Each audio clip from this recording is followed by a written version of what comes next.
চেনা চোখে অচেনা তুমি পর্ব নয়। ঘড়ির কাঁটা যেন আমার সময়কে থমকে দিয়েছে। রাতের ঘটনাগুলো ভার এখনো বুকের মধ্যে চেপে বসে আছে।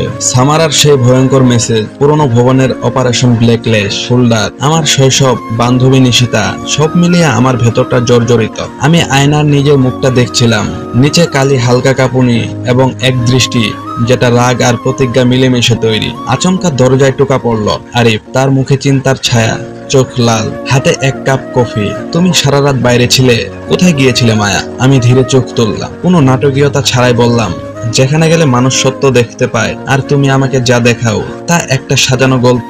আরিফ ফ্রিজ হয়ে গেল। তুমি এখনো আমার উপর বিশ্বাস করো না, তাই না? আমি কফির কাপটা নিয়ে বললাম, বিশ্বাস?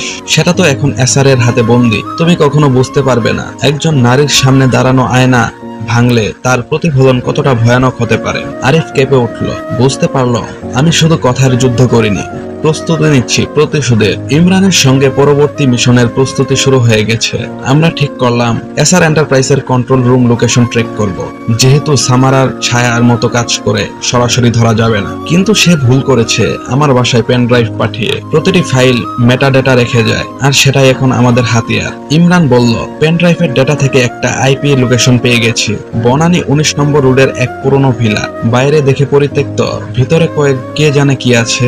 আমরা প্ল্যান করলাম এক গোপন প্রবেশ, কিন্তু বেরোনোর আগে আমার ফোনে এলো নতুন একটা ভয়ঙ্কর message. Sender shadow mind, surprise Maya, তোমার মা আজ ডাক্তারের কাছে যাবে না, তুমি চাইলে ওকে বাঁচাতে পারো যদি সময় মতো পৌঁছাও।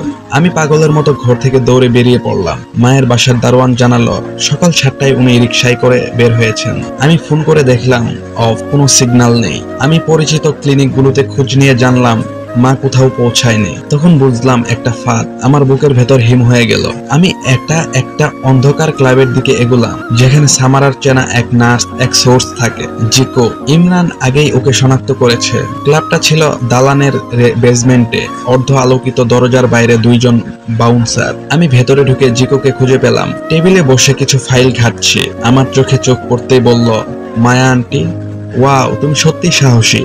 আমি চুপচাপ গিয়ে তার সামনে বসলাম, বললাম, আমার মায়ের কথা জানো? সে একটু হেসে বলল, তোমার মা এখন হয়তো আর মা নেই। সামারার খেলায় সবাই একজন শিকার, তুমি ছাড়া। আমি উঠে দাঁড়ালাম। আমার ব্যাগে রাখা ছিল পিপার স্প্রে, ইমরান বিশেষভাবে তৈরি করেছে।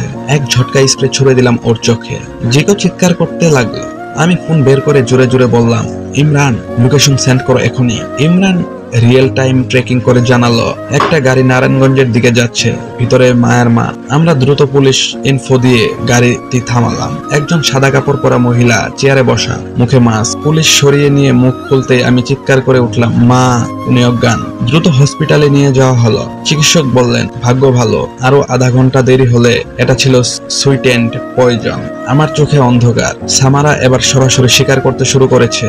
রাতে আমি নিজের ঘরে বসে ভিডিও রেকর্ড করলাম। সামারা, তুমি যে খেলা শুরু করেছ, কিন্তু শেষটা আমি লিখব। এই মায়া তোমার জন্য কান্না করবে না, ভেঙে পড়বে না। এবার তোমার মুখোশ খুলে যাবে। তুমি যাদের সঙ্গে দল বেঁধেছ তাদের একজন আমি খুঁজে পেয়েছি। এখন থেকে একে সবাইকে খুঁজে বের করব। ভিডিওটা আমি শাকির ভাই ও ইমরানকে সেন্ড করলাম, বললাম শেয়ার করে দাও। এখন আমি আর পেছনে ফিরবো না। পরদিন ভোরে নিশিতার ইনবক্সে একটা মেসেজ গেল, সেন্ডার আননেমড, তুমি মায়ের কাছে গুরুত্বপূর্ণ, কিন্তু ভুলে যেও না আমরা জানি তুমি কি করেছ। তুমি যদি সত্যি নির্দোষ হও নিজেই যোগাযোগ করো, নয়তো গেম শুরু করে হয়ে গেছে। ইমরান বলল, এখন টার্গেট নিশিতা। ও যদি সত্যি সামারার টিমে থাকে তাহলে ওর প্রতিক্রিয়ার ধরা খাবে। সন্ধ্যায় বাড়ি ফিরতে আমি পেলাম এক নতুন চমক। আরিফ বসে আছে ডাইনিং টেবিলে, সামনে একটা ছোট্ট খেলনা গাড়ি। আমি বললাম, এটা? সে বলল, সামারা একটা ছেলে রেখে গেছে, ছেলেটা বলেছে আমি তার বাবা। আমার মাথা ঝিমঝিম করে উঠলো। আরিফ বলল, সে বলেছে নাম আরিন, ওর বয়স 6, আর ওর জন্ম তখন আমি আর সামারা আলাদা হয়ে গেছি। আমি চুপ করে দাঁড়িয়ে রইলাম। তুমি কি তার পিতৃত্ব নিয়ে সন্দেহ করো? আমি জানতে চাইলাম। আরিফ একবার আমার জানি না বলল, কিন্তু আমি জানি তুমি আমার পাশে না থাকলে আমি ভেঙে পড়বো। আমি বললাম, তোমার পাশে থাকবো যদি প্রমাণ করো তুমি সত্য বলছো। এখন আমাদের সম্পর্ক না, আমাদের চারপাশে যা ঘটছে সেটা বড়। আমি বুঝে গেলাম সামারা এখন শুধু খেলছে না, সে আমাদের মধ্যে বিভাজন তৈরি করছে।